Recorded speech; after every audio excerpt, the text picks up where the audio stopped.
Жители домов 61 и 63/1 долгое время страдали от отсутствия воды, даже когда в остальной части города она была.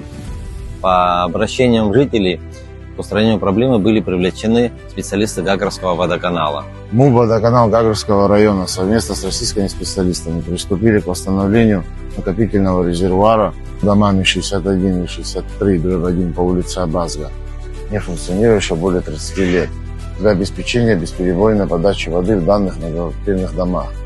На 25 сентября проведены следующие работы: очистка территории и обследование самого резервуара, механическая очистка резервуара и промывка гиплохлоридом натрия, демонтаж насосных агрегатов, алмазное бурение, установка итальянских насосных агрегатов в системе Петрола, установка системы управления, производство гидроколлектора, пусконаладочные работы всех систем водопроводных насосных станций. На эти работы администрация Гагрского района выделила сумму 1 575 000 рублей.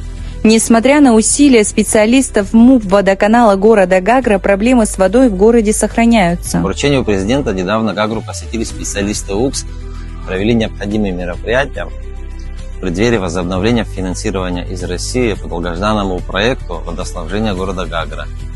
Будем надеяться, что в скором времени эти проблемы останутся в прошлом.